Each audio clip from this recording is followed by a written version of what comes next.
Over the next few weekends and months, Balfour Beatty Vinci JV will be moving 6 bridge spans into position for the Wateraughton viaducts, and will be completing the installation of the deck for a huge twin box structure spanning the M42. This work requires several weekend-long closures of various motorway sections in the West Midlands, which I'm sure will frustrate motorists, but this should mark the beginning of the end for the disruptive part of the work in the region.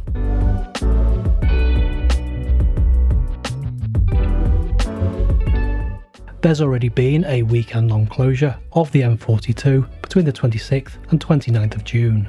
This allowed workers to install the first of 175 prefabricated concrete beams for a twin box structure that will support the HS2 tracks. A further closure is planned this weekend between the 24th and 27th of July, or if you're watching this afterwards, hopefully reopened on schedule following the successful completion of the work.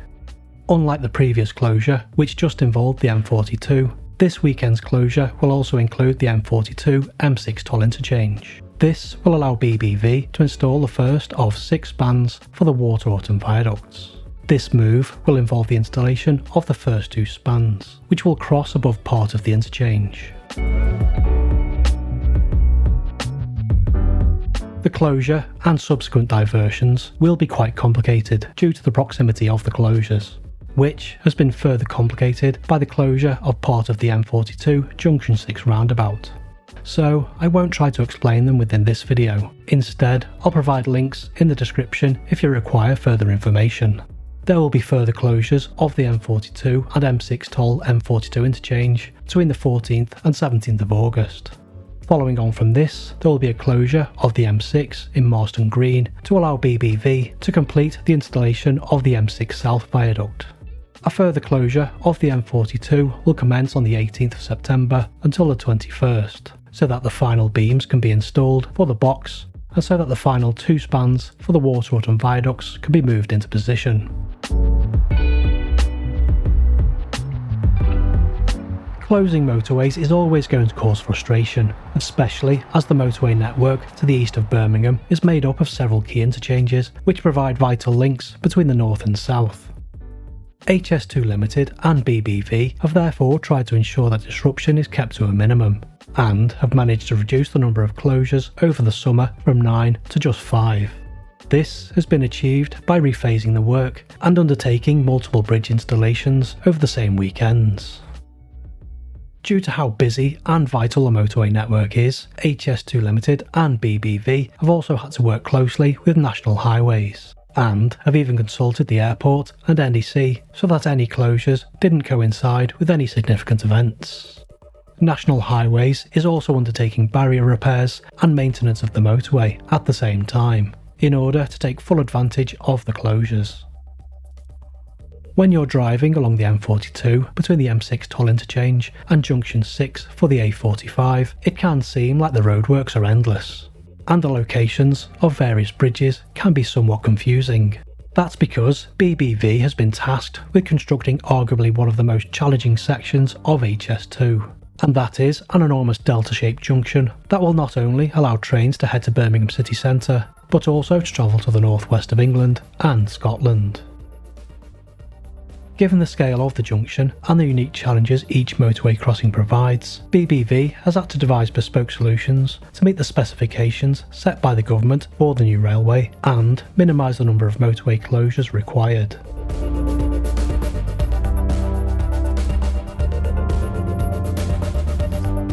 The so-called M42 twin box is perhaps one of the largest and most recognisable structures in the area, although there is a second similar box which is also under construction.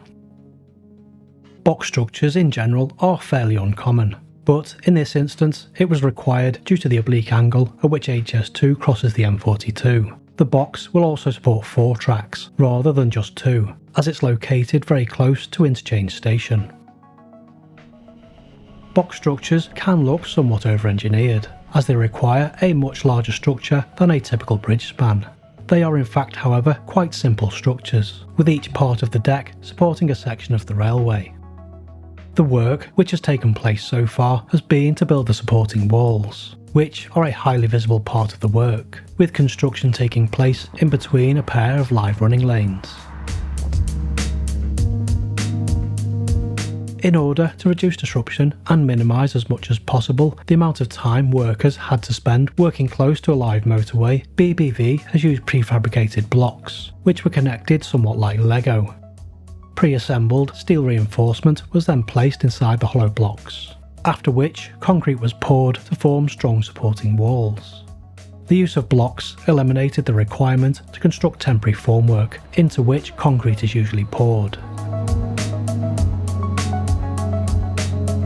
The three 300-metre long wall sections will support 175 concrete beams. A concrete deck will then be formed on top of the beams. BBV established a purpose-built facility in Melton Mowbray to manufacture the beams, which were then transported to a nearby holding area. Then, once required, are moved a short distance from the holding area to the twin box site. They are then lifted into position using a 350-ton crawler crane. Following on from the installation of the beams, further work will be required to reinstate the barriers within the central reservation and to form the deck above. But beam installation will mark the beginning of the end for the disruptive part of the bridge construction.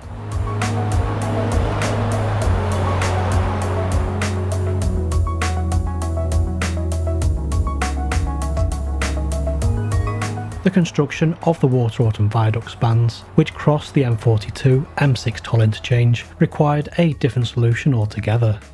Construction of Water-Autumn No. 1 and No. 2 viaducts has mostly been completed. The two viaducts have been constructed out of individual concrete segments that were installed using a cantilever method of construction, requiring a specialised deck erection system.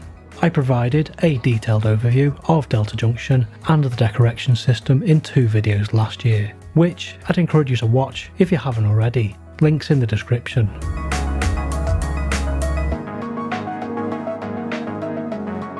Although most of the viaduct spans have been constructed using the deck erection system, it wasn't possible to use it over the motorway, as it would have required the installation of segments over live carriageways. The system would also have likely been very distracting for motorists. For this reason, BBV is first assembling the spans to the side of the motorway. The spans will use the same concrete segments and post-tensioning system. The only difference is they're being constructed on the ground. To move them into place, the completed spans are first moved on rails and are then jacked up. This allows SPMTs, or self-propelled modular transporters, to then be manoeuvred into position beneath. After that, the SPMTs lift and support the full weight of the 1,000-ton, 45-metre long span. The first span was completed and moved onto the SPMTs at the beginning of July, followed shortly after by the second. To install the spans, the SPMTs will be driven out onto the motorway and then manoeuvred between a pair of piers. The SPMTs can then be lowered, which in turn lowers the spans onto the piers. This will be repeated for all 6 spans over 3 weekend closures, with 2 spans installed during each weekend.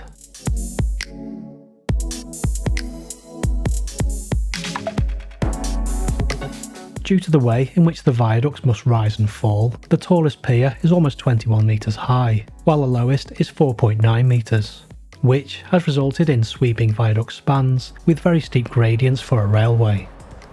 Work will take place to install the parapets on the spans, install barriers within the central reservations and backfill the abutments. But the installation of the 6th span should mark the end of the segment assembly phase for both viaducts.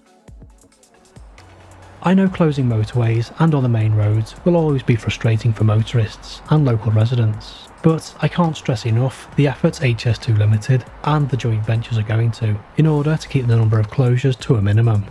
The work over the summer for the M42 and Water-Autumn viaducts alone has required over a year of planning and negotiations with national highways and local authorities.